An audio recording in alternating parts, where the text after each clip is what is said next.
Here is my Mansfield Alto toilet flushing.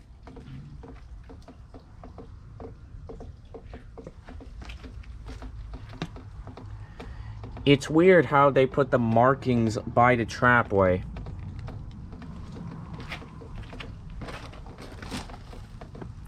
And there's another marking on the other side of the trapway as well.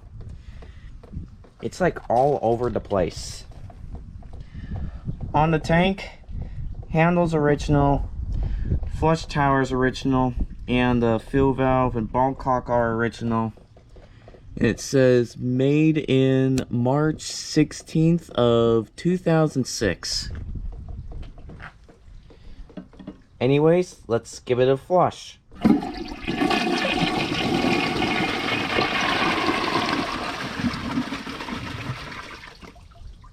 I actually like the flush on this since it has pretty good power and it has pretty decent rinse too. Now to some flush tests. Here's a flush with a dry bowl.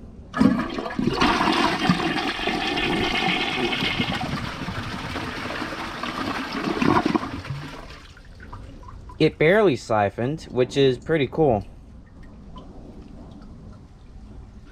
We're going to talk about it, why I can't do overfill tank tests, but first let's see a flush with the handle held down.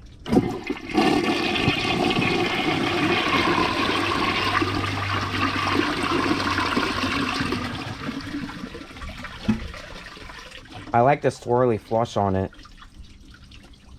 So here's the reason why I can't do overfill tank tests on this type of flush valve. It's the flush tower.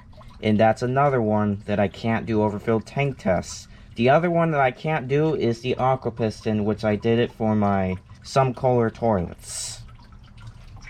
Well, last flush test, which will be the plugging the siphon jet. The siphon jet is plugged. Let's see how it flushes. I'll do a press and release first.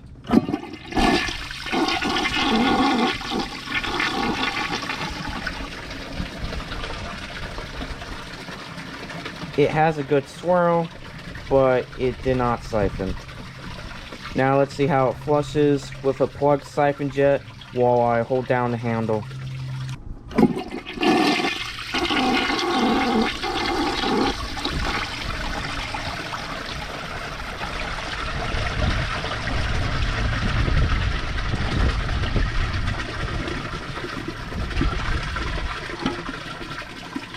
And it didn't siphon. Let's see if I can get a siphon. Nope. It did not work. Well, I can't wait to do tests on it since this is my first Mansfield toilet that I've got in my collection. For the past couple of years since I filmed some Mansfield toilets in some places, but I've never had one in my collection, which I finally got one. Well, I'm going to do tests on it and see you guys in a week. Hope if you guys enjoyed this video, please like and comment and subscribe, and see you guys in the next video. Bye.